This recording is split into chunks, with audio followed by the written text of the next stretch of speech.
Katotohanan, ang Holy Spirit na parating kasama ni Tatay Digong, ang totoong Holy Father, na dapat mo lang sambahin, ibigin ng higit sa lahat at paglingkuran.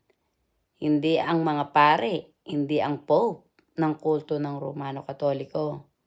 Ang Holy Spirit na parating kasama ni Tatay Digong ay siya ring isang espiritu na nanahan noon sa katawan ni Jesus. At si Jesus ay Mesiya at bugtong na anak ng Holy Spirit. Ang Holy Spirit na nasa katawan ni Tatay Digong ang perfect God at full of common sense. Hindi ang Pope ng kulto ng Romano Katoliko na sinasamba ng mga pari.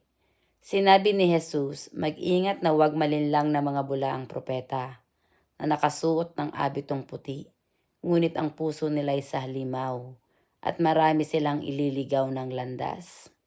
Ang katotohanan, hindi mga pare ang gumigising sa akin, kundi ang presensya ng Espiritu ng Holy Spirit na nananahan sa katawan ni Jesus, na siya ring nananahan sa katawan ni Tatay Digong, na siya ring nananahan sa katawan ng taong bayan na unang kinakalaban ng demonyong bangag na si BBM. Hindi niyo dapat santuhin si BBM dahil tao lang siya na pinahiram ng buhay ng Holy Spirit. Dapat na siyang hulihin, 10 ng mga kasamahan niyang mga bangag na sina Claire Castro at bigkisin at sunugin.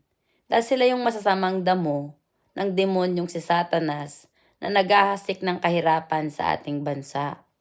Lahat ng mga traidor na silang mga magnanakaw na naging kaisa ni Bongbong Marcos, sina Romualdez, yang sina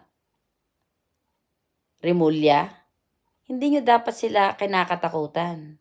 Dapat nyo nang silang hinuhuli, binibigkis at sinusunog para magwakas na ang kanilang kahudasan at kayabangan sa Holy Spirit. Dalang Holy Spirit lang ang dapat nating paglingkuran at sambahin at ibigin ng higit sa lahat. Hindi ang mga korap na naghahari-harian na nasa gobyerno ngayon ni Bongbong Marcos. Dapat si Bongbong Marcos pinapatay na, dinudumog yun na sa Malacanang. At kung gusto ni Bongbong Marcos na mabuhay pa, doon siya tumira sa ibang nasyon, sa Canada o sa Amerika. Huwag siyang mananahan dyan sa bansang yan. Isinusumpa siya ng Holy Spirit. Pero mamamatay ka rin naman, Bongbong, kahit manahan ka pa sa ibang bansa.